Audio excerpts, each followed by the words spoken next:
Yes, good morning students, today we discuss civics chapter 1 chapter 3 part 2। आज हम chapter 3 का part 2 discuss करने वाले हैं।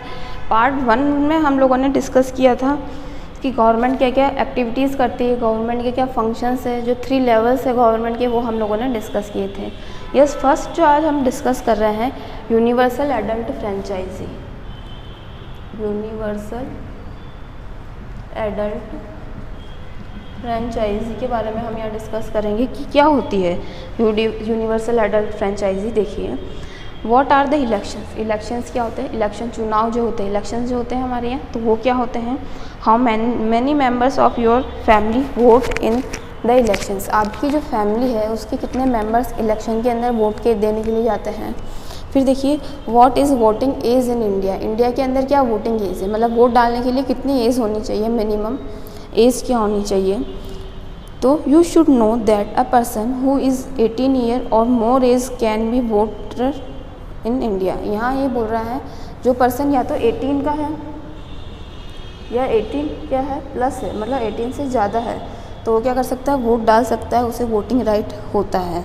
जो 18 का है या 18 से अबव है, 18 प्लस है, तो वो उसे वोट डालने का राइट कहाँ है, इंडिया में होता है। फिर देखिए, इसके अलावा ये क्या बोल रहा है, so when you will be 18 year of age you shall also be entitled to vote. यहाँ ये बोल रहा है कि जब आप 18 ईयर एज के हो जाएंगे तब आपके पास भी क्या होगा, वोट देने का राइट होगा, वोटिंग राइट होगा। फिर देखिए, व्हाट इज़ फ्रेंचाइजी। फ्रेंचाइजी क्या होता है?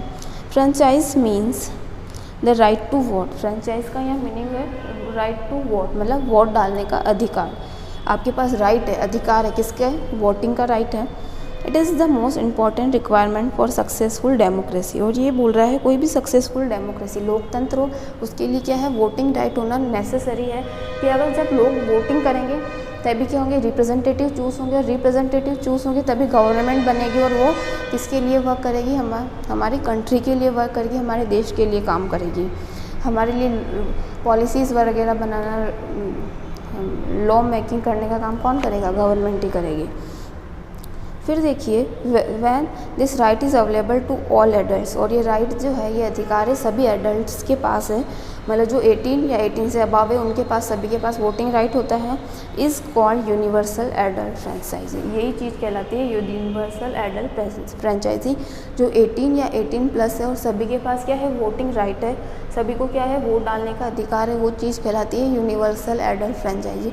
तो जब भी ये टर्म आए तो आपको इस टर्म का यही मतलब होगा कि सभी के पास जो 18 या 18 प्लस है उनके पास क्या है, वोट डालने का अधिकार हो, चाहे वो किसी भी कास्ट का हो, चाहे किसी भी रिलीजन का हो, चाहे मेल हो या फीमेल हो, या वो विलेज में रहता है या शहर में रहता है, इस डजेंट मैटर, उसके पास क्या है, वोटिंग राइट होता है।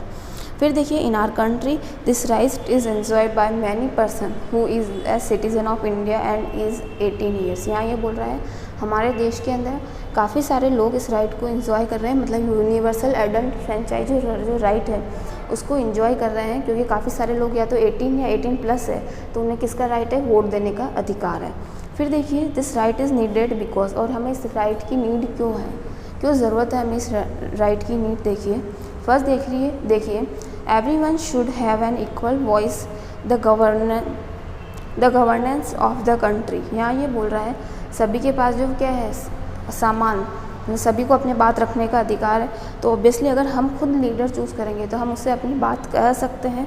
It is establish political equality. और इससे क्या होती है, पॉलिटिकल राजनीतिक समानता आती है। बाकी अगर सोचो वोटिंग सिस्टम ना होगा तो लाइक जो पास्ट टाइम में जो मोनार्की सिस्टम चलता था ओल्ड टाइम में, कि किंग देन उसका सन जो है किंग, फिर ग्रैंड सन किंग, तो इससे क्या होगी, पॉलिटिकल कि उसी की फैमिली से क्या लोग बने जा रहे हैं, उन्हीं के पास पावर है, उन्हीं के पास अधिकार है कि वो कोई भी डिसीजन लेना है तो वो खुद लेते हैं।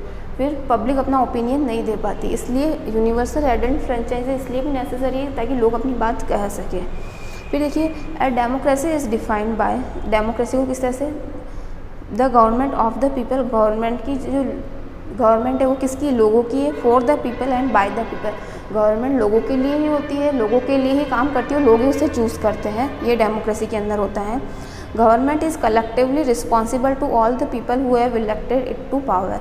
और गवर्नमेंट क्या होती है, कलेक्टिवली क्या होती है, रिस्पॉन्सिबल होती है टू ऑल द पीपल, जितने भी लोग हैं, जितने भी सिटीजन हैं। अगर सेंट्रल गवर्नमेंट है तो वो किसके लिए, जो पूरे ऑल इंडिया के जो सिटीजन्स हैं उनके लिए रिस्पॉन्सिबल होती है।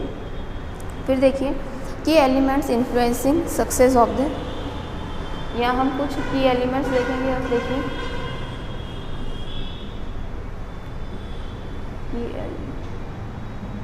कि जो सक्सेस, किसी भी गवर्नमेंट की सक्सेस के लिए क्या चीज़ें होनी चाहिए कि तभी वो गवर्नमेंट क्या होगी, सक्सेसफुल होगी। तो देखिए the success of a democracy depend upon 3 factors, 3 factors पर डिपेंड है जो गवर्नमेंट की जो सक्सेस है। देखिए फर्स्ट जो यहाँ बताई हुई है, democracy demand from common man and active participation in the government. सबसे पहले जो लोग हैं, आम मैन, कॉमन मैन जो है, उनका पार्टिसिपेशन होना चाहिए, वो कि वो भी पार्टिसिपेट करें, वो अपना ओपिनियन रखें, उनके पास क्या आइडिया है या वो अपने एरिया के लिए क्या चाहते हैं तो उनका भी ओपिनियन लेना होता है। तो सबसे फर्स्ट ये थिंग है। फिर देखिए एक्टिव पार्टिसिपेशन होना चाहिए। सेकंड है there is need to free and fair election in democracy.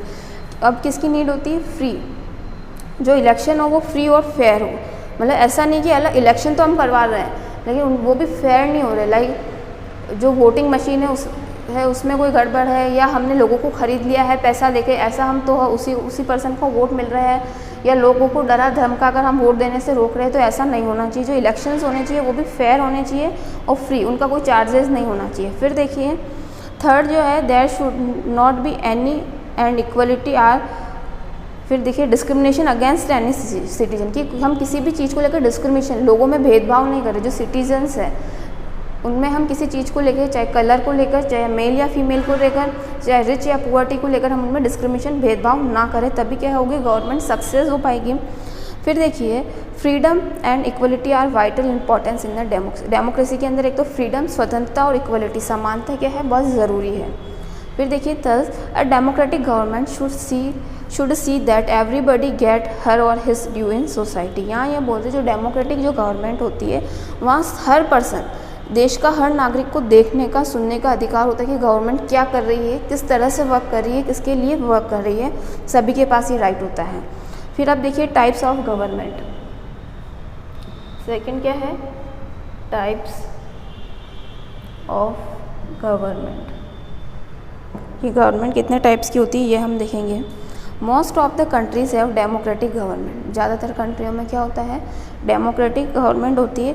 But in some countries we find the rule by 1 person. But हम कुछ यहाँ पर देखते हैं देशों में कि सिर्फ जो कंट्री के अंदर एक ही जो 1 पर्सन ही क्या करता है, शासन करता है, लीड करता है, कॉल्ड किंग और द क्वीन। जो वो सिस्टम जो होता है कि सिर्फ राजा है उस देश के अंदर, उस कंट्री के अंदर किंग है, वही सारे डिसीजंस लेगा, जो लॉ बनाएगा वो भी वही बनाएगा, चाहे वो किंग हो चाहे क्वीन हो। Such a form of government is known as monarchy. इस फॉर्म को हम कौन सी फॉर्म बोलते हैं, मोनार्की फॉर्म, मतलब साम्राज्य।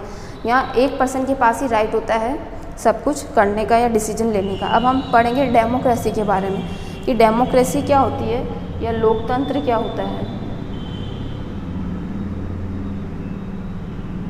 डेमोक्रेसी, इसको हिंदी में लोकतंत्र या जनतंत्र भी बोलते हैं। लोकतंत्र मतलब लोगों का शासन, और लोग गवर्नमेंट खुद ही चूज़ करते हैं। देखिए democracy means the government of the people by the people for the people. यहाँ बोल रहा है डेमोक्रेसी मतलब लोग उस गवर्नमेंट को चूज़ करते हैं अपने ही लिए।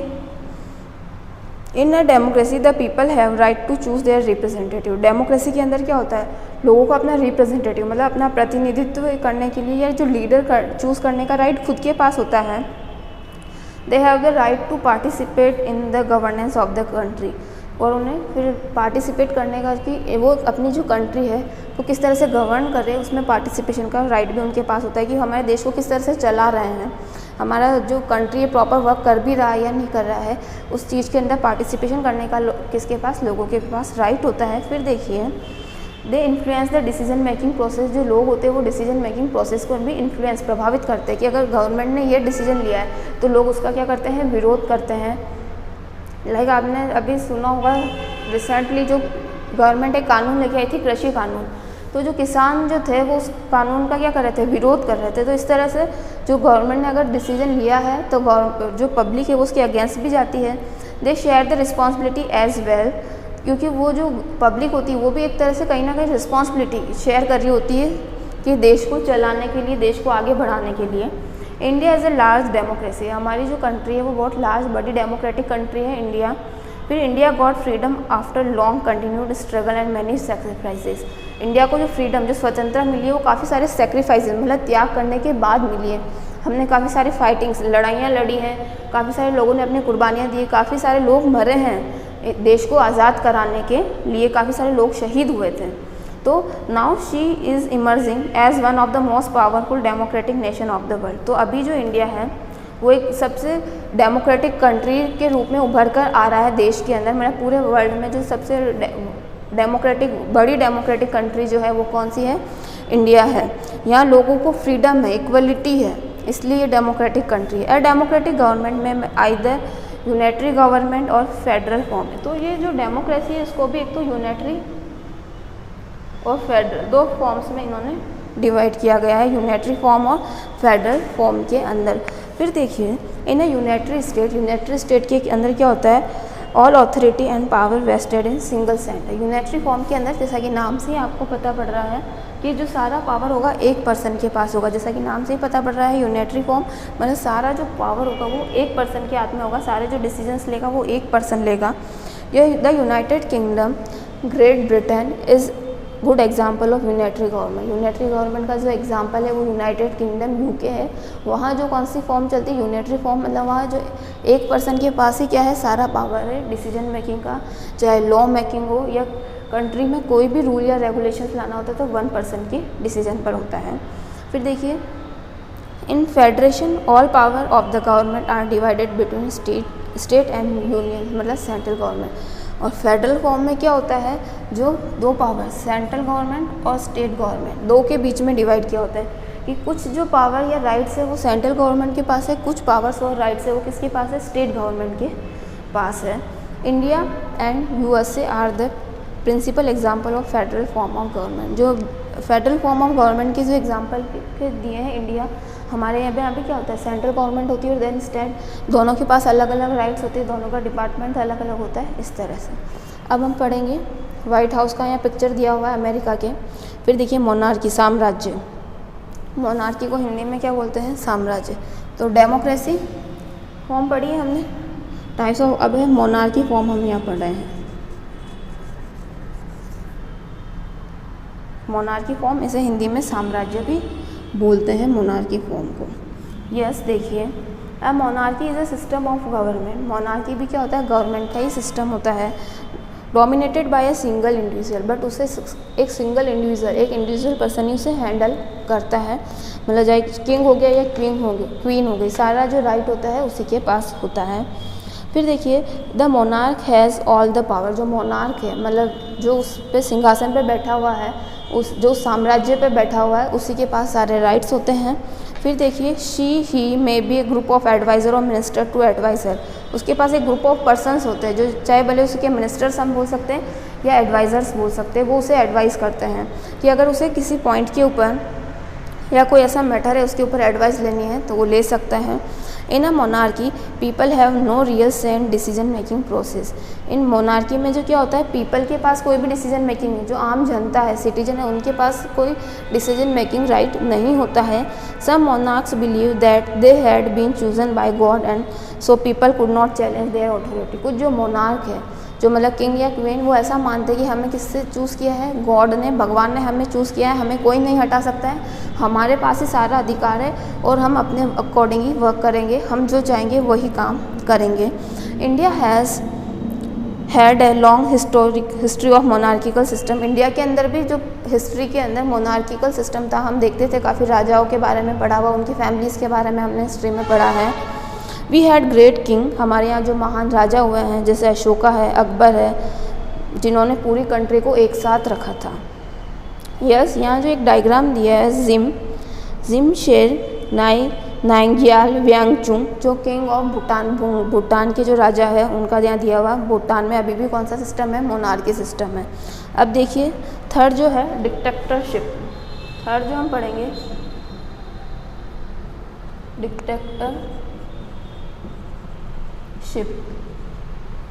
डिक्टेटरशिप को हिंदी में बोलते हैं तानाशाही। तानाशाही जो कि लोगों के ऊपर राज करता है। जैसे देखिए क्या होता है, dictatorship is a government by A dictator. Dictatorship में क्या होती है, जो गवर्नमेंट होती है वो किसकी होती है, डिक्टेटर की होती है, मतलब उस तानाशाह की होती है।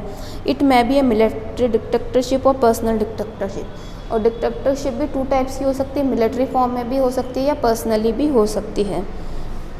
फिर देखिए under dictatorship absolute power is vested in single individual.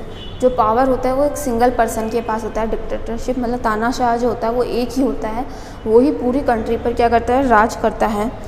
People have no right to participate in the governance of the nation. लोगों के पास कोई अधिकार नहीं होता गवर्नेंस का कि वो राज कर सके वहाँ पे, या वो अपना ओपिनियन बता सके, अपने आइडिया बता सके, नहीं, या अपनी कंट्री के लिए कुछ कर सके। There are no check on power of the dictator. कोई पावर नहीं होता है इनके पास। डिक्टेटर, जो सारा पावर होता है वो डिक्टेटर के पास ही होता है, उस वन इंडिविजुअल के पास होता है। In modern world many dictator came to power. यहाँ बोल रहा है मॉडर्न वर्ल्ड में भी काफ़ी सारे डिक्टेटर पावर में आए थे, उन्होंने पावर अपने हाथ में ले लिया था कंट्रीज़ का। हिटलर इन जर्मनी, जैसे कि हिटलर का नाम है। Mussolini in Italy, Stalin in Russia were real dictators. उनके पिक्चर्स भी यहाँ दिए हुए हैं हिटलर वगैरह के, कि किस तरह से उन्होंने जर्मनी पर, रशिया पर, इटली पर राज किया था। डिक्टेटर्स ने तानाशाह किया था। ये जो होते हैं डिक्टेटर, ये बिल्कुल भी लोगों के लिए नहीं सोचते, लोगों के लिए भलाई के लिए नहीं सोचते। ये जो इनकी इच्छा होती है और किस तरह से ये अपने राज्य को या साम्राज्य को बढ़ा सके, या किस तरह से अलग अलग देशों पर कब्जा कर सकते हैं, बस इनका यही फोकस होता है। कंट्री की डेवलपमेंट पे इनका फोकस नहीं होता है। फिर अब एक लास्ट टॉपिक हम पढ़ेंगे, द सफरेज मूवमेंट। एक लास्ट न्यू टॉपिक है, द सफरेज।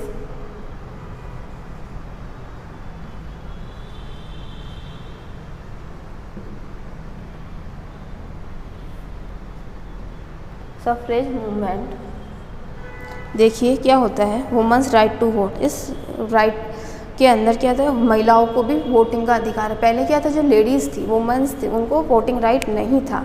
सिर्फ जो मेन थे वही वोट देने के लिए जाते थे, वुमेन्स वोट देने के लिए नहीं जाती थी। तो इसके बाद वुमेन्स को भी क्या मिला, वोटिंग राइट मिला सफरेज मूवमेंट के बाद।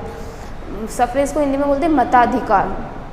यस देखिए क्या है, this word suffrage means the right that people have to vote in order to elect their representative. Suffrage में क्या होता है, लोगों के पास राइट होता है, वोटिंग का राइट होता है, और वो अपना पसंदीदा जो जिसे वो लाइक करते हैं वो उसे एज ए रिप्रेजेंटेटिव चूज़ कर सकते हैं, वो उसे वोट दे सकते हैं। फिर देखिए, the voting right should not be denied to woman. और उस वोटिंग राइट से हम वुमेन्स, महिलाओं को भी डिनाइड मना नहीं कर सकते हैं। But for a long time woman were excluded from the suffrage in all countries.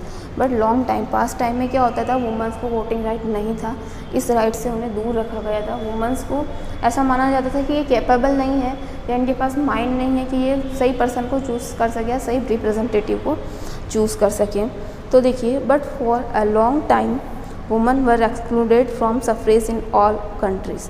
But बहुत लॉन्ग टाइम बाद एक मूवमेंट आया कि इसके लिए भी आंदोलन वगैरह हुए, लोगों ने लड़ाइयाँ लड़ी कि नहीं, वुमेन्स के पास भी क्या होना चाहिए, वोटिंग राइट्स होना चाहिए, उन्हें भी वोट देने का अधिकार होना चाहिए।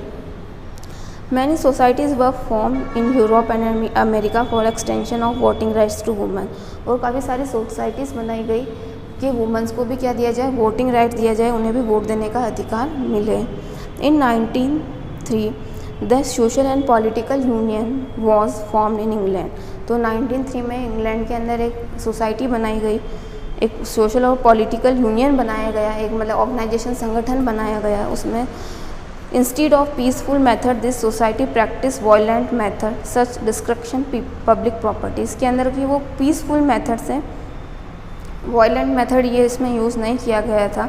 It's member went to hunger strike. इस जो यूनियन, पॉलिटिकल और सोशल के जो यूनियन, इस संगठन के जो सदस्य थे वो लोग कहाँ गए, उन्होंने हंगर स्ट्राइक मतलब भूख हड़ताल करी थी। Many of the suffragettes were imprisoned. काफ़ी सारे जो सफ्रेगेटीज़ को क्या किया जाता है, इम्प्रेशन मतलब कैद कर लिया गया था। The woman had played an important role in course of fight world war. जब फर्स्ट वर्ल्ड वॉर हुआ था तब वुमेन्स ने बहुत इंपॉर्टेंट रोल प्ले किया था फाइटिंग के अंदर। फर्स्ट वर्ल्ड वॉर 1914 से लेकर 1918 तक। It prove woman eligible for the same right as a man. तो इस चीज़ ने प्रूव कर दिया था, साबित कर दिया था कि वुमेन्स के पास क्या है, वोटिंग राइट है, उन्हें भी वोट देने का अधिकार है। In 1918 all womens were over 13 year of age got voting rights in Britain. 1918 में क्या था कि जो वुमेन्स 30 साल की है उन्हें क्या था, वोटिंग राइट था ब्रिटेन में। In 1928 the age requirement for women voters were reduce. फिर जो वुमेन्स जो वोटर थे उनकी जो वोट की जो एज है, मतलब वोट देने की जो एज है उससे क्या किया गया, रिड्यूस कम किया गया, और वो एज कितनी की गई, 21 ईयर की गई। The same age for man, मतलब जो मैन की एज थी वोटिंग की वही वुमेन्स की गई। फिर देखिए in United State of America में the agitation for the women's right had began in 1850। 1850 से अमेरिका के अंदर वुमेन्स को भी वोटिंग का राइट मिला कि जो महिलाएं हैं वो भी अब क्या दे सकती है, वोट दे सकती हैं। All women to get right to vote in America in 1920। और सभी महिलाओं को वोटिंग का राइट तो कब मिला, 1920 में मिला। With a few exceptions women today have the same voting right as a man. Womens के पास भी वही वोटिंग राइट है जो मैन के पास है। आज के टाइम में हम प्रेजेंट में देख रहे हैं ना कि जो 18 ईयर के 18 या 18 प्लस दे सकते हैं मैन, तो वुमेन्स भी वही है 18 या 18 plus. They have the right to own property to vote and choose their own career. उन्हें राइट है कि वो खुद अपना वोट दे सके और खुद उसे चूज़ कर सके, अपना करियर चूज़ करने का भी उन्हें राइट होता है। यस, चैप्टर कंप्लीट हो गया है। एक्सरसाइज पर आप आ जाइए। सबसे फर्स्ट एमसीक्यूज हम देखेंगे। एमसीक्यूज में फर्स्ट देखिए, the government perform many function, it's legislative function include the making of law. वो लेजिस्लेटिव असेंबली में क्या होता है, कानून बनाने का काम। फिर देखिए, at present the union of India composed of, तो 29 स्टेट एंड 7 यूनियन टेरिटरीज। तो आपको इसको 28 state and 9 union territories. Under dictatorship the political power is vested. Political जो डिक्टेटरशिप में जो पावर किसके पास होता है, सिंगल इंडिविजुअल, मतलब एक ही पर्सन के पास पावर होता है। ट्रू एंड फॉल्स आप लोग देखेंगे। In a monarchy people are free to elect their representative. लोग क्या है, फ्री है, तो फॉल्स है ये। मोनार्की सिस्टम में लोगों के पास राइट नहीं होता है अपना जो रिप्रेजेंटेटिव लीडर चूज़ करने का, अपना नेता चुनने का अधिकार नहीं होता है, तो फॉल्स है। In a democracy people have the right to express their opinion. Democracy में लोगों को जो अपना ओपिनियन है, अपने आइडिया बताने का होता है ना, तो ट्रू है। Suffrage means right to vote in election, तो ट्रू है। Indira Gandhi was the president of India. Indira Gandhi क्या राष्ट्रपति थी, नहीं थी, वो प्राइम मिनिस्टर थी, तो फॉल्स है। In federal government all authority and power vested in single. Federal form में क्या होता है, सारे पावर एक ही के पास होते हैं, तो फॉल्स है। यूनिटरी फॉर्म के अंदर सारे पावर्स एक ही पर्सन के पास होते हैं। फेडरल फॉर्म के अंदर किसके पास होते हैं, सेंट्रल गवर्नमेंट के पास भी होते हैं और स्टेट गवर्नमेंट के पास भी होते हैं। ये सब आप लोग मैच द कॉलम देखिए। सबसे फर्स्ट जो है जुडिशरी, तो जर्मनी में एग्जीक्यूटिव, तो टू इन्फोर्स करता है, लागू करना रूल। फिर एडल्ट फ्रेंचाइजी का क्या मतलब है, ऑल एडल्ट्स को क्या है, राइट है वोटिंग का। फिर सेटलिन, वो क्या थे, एक डिक्टेटर थे, तो रशिया में उन्होंने डिक्टेटरशिप थी उनकी। लोकल गवर्नमेंट मतलब क्या होता है, रिस्पॉन्सिबल एंड एडमिनिस्ट्रेशन क्या होती है, एक स्मॉल एरिया की होती है। हिटलर, तो हिटलर ने कहाँ किया था, जर्मनी में किया था। Now exercise complete. एक्सरसाइज भी आप लोगों की कंप्लीट हो गई, चैप्टर कंप्लीट हो गया है। Thank you, have a nice day.